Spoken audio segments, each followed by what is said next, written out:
जय हिंद आप सभी को। देखिए यूपी पुलिस कांस्टेबल 32,000 वाला जो आंसर की आया है उसको देखने के बाद में अब आपका कट ऑफ कितना चेंज हो सकता है और साथ ही में आंसर की देखने के बाद में कितने हजारों बच्चों का जो स्कोर पहले जो आसमान को छू रहा था वो अब डाउन हो चुका है और वो किस कारण से हुआ और कितने बच्चों के साथ में ऐसा हुआ है। और साथ ही में मैं आपको बताना चाहूंगा कि अब देखिएगा 23 तारीख की रात मध्य रात्रि तक आप जो है ऑब्जेक्शन रेज कर सकते हैं। तो आपको पता होना चाहिए कि आपकी शिफ्ट के अंदर कौन कौन से प्रश्न गलत हैं जिनके ऊपर आप ऑब्जेक्शन रेज करेंगे। आप जरा मैं पहले वो कंफर्म कर देता हूं। देखिए आप पूछ रहे थे भैया प्रूफ हम कैसे लगाएं। आपके पास में अगर प्रूफ कहीं नहीं मिल रहा है, लाइक अगर आप जीएस के बारे में बात करते हैं, जीके के बारे में बात करते हैं या फिर आप इंटरनेशनल किसी घटना के बारे में बात करते हैं, तो इंटरनेशनल घटना का तो जानकारी बहुत आसानी से हो सकता है गूगल पर जाकर के किसी भी ऑफिशियल वहां पेज से जो आप ले सकते हैं। और दूसरी बात ये होता है कि अगर आप जीके जीएस की बात करते हैं तो जीके जीएस में आप जो वो एनसीईआरटी को प्रेफर कर सकते हैं और एनसीईआरटी में आप उस टॉपिक में जाकर के वहां पर वो चीजें जो है वो जिक्र की गई होंगी जो आपके पेपर में पूछी गई थी। क्लियर है। मैथ के लिए देखिए, मैथ के लिए मैथ और रीजनिंग के लिए ज्यादा दिक्कत नहीं आपको देखने को मिलेगा, क्योंकि देखो अगर मैथ रीजनिंग के लिए एग्जैक्टली सेम नंबर और वो सारी चीजें नहीं मिल रही हैं तो फिर आप ऐसा कर सकते हैं कि उसका अब कुछ नहीं बचा है तो फिर ऐसा कर सकते हैं कि उसका सॉल्यूशन आप खुद करिएगा, फोटो खींचिएगा और लगाइएगा। होगा ये कि जब आपत्ति जाएंगी बराबर तो उसके बाद भले ही आपका प्रूफ जो है वो किसी बुक का ना हो, किसी रेफरेंस का ना हो, यस ना, लेकिन आपने अगर मैथ का रीजनिंग का ये ऐसे सवाल होते हैं अगर वो खुद भी देखेंगे तो आराम से वो चेक कर पाएंगे कि हाँ ये गलत था, इसका जो आंसर है जो विकल्प 4 है वो बिल्कुल गलत है या फिर प्रश्न गलत है। क्लियर है ना। तो मैथ रीजनिंग का तो दिक्कत खत्म हो जाएगा। बाकी हिंदी और जीके जीएस के लिए आप बुक्स पर जा सकते हैं, वहां से आप आराम से जो है उन चीजों को एक बार देख लीजिएगा, अवलोकन कर लीजिएगा। ज्यादा समय नहीं है इसलिए जो भी करना है वो आज आपको कर लेना है।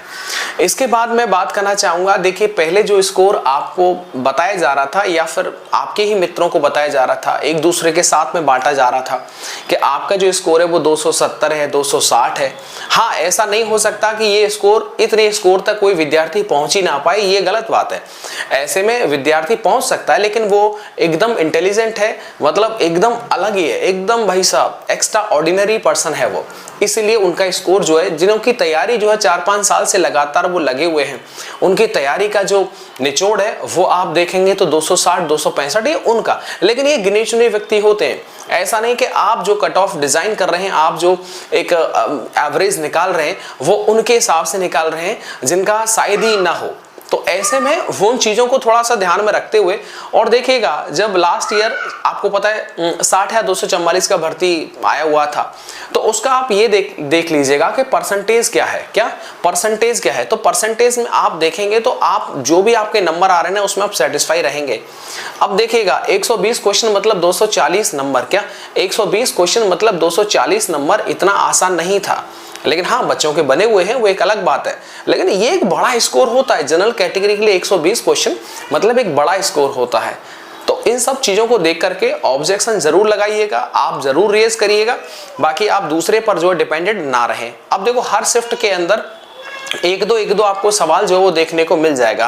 अब ऐसे विद्यार्थी जिनका 250 था और वो अब आगे 220 और 210 पे, वो सिर्फ ऐसा नहीं कि किसी टीचर की गलती थी, नहीं, यूट्यूब पर अगर कोई समझा रहे हैं तो इतनी गलती तो नहीं कर सकते कि वो सीधा 250 से और 210 नंबर आपके बन रहे हों, ऐसी तो बात नहीं हो सकती। हाँ, 2-4 सवालों का ही समझने में हेरफेर हो सकता है जिससे वो गलत करा दिए हों, लेकिन इतना बड़ा डिफरेंस आपको नहीं देखने को मिलेगा। तो इस तरह की अगर कमेंट है तो मतलब आप समझ जाइएगा कि उन्होंने ध्यान से जो है वो अपनी ओएमआर को जो चेक नहीं किया है। अब इस एग्जाम के अंदर आपको लग रहा होगा बहुत आसान, लेकिन यार आपने फील किया होगा कि इस एग्जाम के अंदर जो टाइम मैनेजमेंट है ना वो मैनेज हो ही नहीं पाया। मतलब वास्तविकता है, मैं कहूंगा 95% विद्यार्थियों के साथ ऐसा हुआ कि जो कैलकुलेशन आई थी रीजनिंग में और मैथ में वो बहुत ज्यादा थी, उत्तर आ रहा था, उसका आंसर निकल रहा था, लेकिन वो समय ले रहा था, इतना समय कि उस समय में आप 5 अन्य सवालों को कर सकते थे। तो ये जो चीजें हैं वो थोड़ा सा जो है वो प्रत्येक क्वेश्चन तक एक अच्छे तरीके से आप जो समझ के लगाते हैं उत्तर, वहां तक आप नहीं पहुंच पाए। तो इस वजह से भी जो विद्यार्थियों का बहुत तगड़ा वाला स्कोर है वो नहीं बन पाया। अब आप देखिएगा, अब एक चीज देखिएगा, यहां पर मैं बात करता हूं यूपी पुलिस कांस्टेबल आंसर की आने के बाद की स्थिति मैंने आपको बताई कि विद्यार्थियों के नंबर घट गए, घट उन्हीं की वजह से गए न कि आंसर की आने के बाद में, क्योंकि इतना बड़ा डिफरेंस नहीं था। सारा पेपर टीचरों के पास में था और टीचरों ने जो बताया वो आपने लगाया। हाँ, 2-3 सवालों का उत्तर जो वो गलत आ सकता है, लेकिन जब वो रिवाइज्ड आंसर की आएगी तो बात वहीं पर पहुंच जाएगी। अब जब आंसर कोई भी प्रश्न जो है वो कैंसिल किया जाता है तो उसका फुल मार्क्स जो है वो दिया जाता है, तो फुल मार्क्स मिलेगा। अब मान लीजिएगा एक प्रश्न ऐसा था, मैंने किया, मेरे साथी ने नहीं किया, अब वो क्वेश्चन ही जो है वो कैंसिल कर दिया। क्या कैंसिल कर दिया? तो कैंसिल कर दिया तो दोनों में वो नंबर मिलेगा, दोनों को फायदा उसका मिलेगा। तो इस वजह से आपका जो स्कोर है वो 2-4 नंबर ऊपर आगे पीछे होगा। फिर दूसरी बात, नॉर्मलाइजेशन का भी मामला होता है। तो नॉर्मलाइजेशन में भी आपने देखा होगा 15-15 जो है वो नंबर बढ़ जाते हैं। अगर नॉर्मलाइजेशन में ज्यादा नंबर बढ़ते हैं तो फिर कट ऑफ बड़ा डिफरेंशिएट जो होता देखने को मिलता है, लेकिन ज्यादा अगर नॉर्मलाइजेशन नहीं होता है तो फिर वहीं पर बात बनी रहती है। तो इस एग्जाम के अंदर, क्योंकि 3 दिन के अंदर हुआ था, तो नॉर्मलाइजेशन का खेला आपको देखने को मिलेगा। इसके बाद में मैं बात कर लेता हूं यहां पर। अब देखिए एक चीज देखिए, डीबीपीएसटी के लिए जो कट ऑफ फाइनल आंसर की आने के बाद में अफवाहों से दूर रहें, ये सच्चाई है। ज्यादातर इधर उधर आप ध्यान ना दें, ठीक है, कि कौन क्या बता रहा है, ज्यादा नहीं, क्योंकि जब तक चयन नहीं होगा तब तक आप YouTube से जुड़े रहेंगे और हम आपको बताते रहेंगे। ये सच्चाई है, ना तो आप मानेंगे ना आपका दिल मानेगा।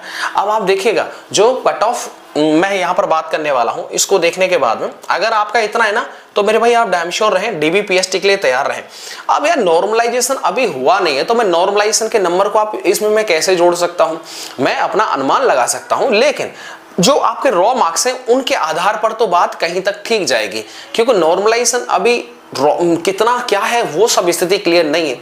यस, अब मैं कहूं कि भाई जनरल कैटेगरी वालों को नॉर्मलाइजेशन जो 15-15 नंबर का मिल जाएगा। अब किस शिफ्ट को मिलेगा किसको नहीं मिलेगा तो वो कहना ठीक नहीं होगा, लेकिन अगर आपका इतना रॉ मार्क्स है तो बिल्कुल आप डैम श्योर रहिएगा।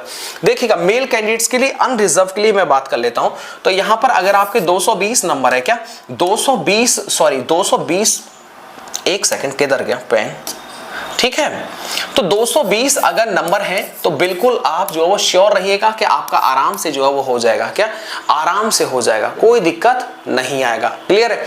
इसके बाद में ओबीसी की मैं बात कर लेता हूं तो 215। इसके बाद में ईडब्ल्यूएस की बात करते हैं तो ये 208 तक जो वो डीवीपीएसटी के लिए जा सकती है। एससी के लिए 185 जा सकती है और एसटी के लिए 160 जा सकती है। ये मेल कैंडिडेट का है। फीमेल की बात करता हूं तो फीमेल का आप इसमें देख पाएंगे, तो फीमेल के लिए बन पाएगा अगर आपका 210 नंबर है तो बिल्कुल आप श्योर रहिएगा। इसके बाद में ओबीसी के लिए अगर आपका 205 है तो आप देख पाएंगे। इधर ईडब्ल्यूएस के लिए अगर आपका 200 है तो बिल्कुल आराम से चल जाएगा। इधर बात करते हैं एससी के लिए, महिलाओं के लिए 176 और एसटी महिलाओं के लिए 150।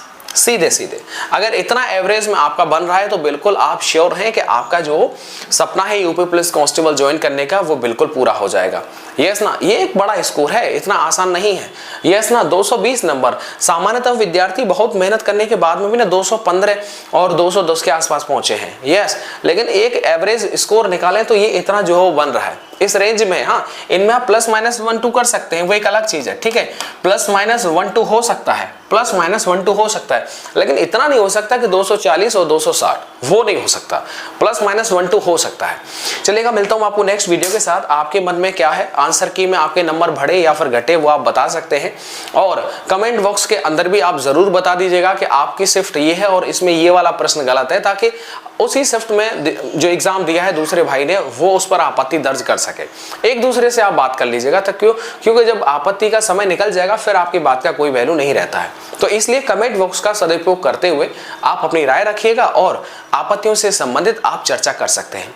मिलता हूं आपको नेक्स्ट वीडियो के साथ। वीडियो को देखने के लिए आप सबका बहुत बहुत शुक्रिया। Thank you.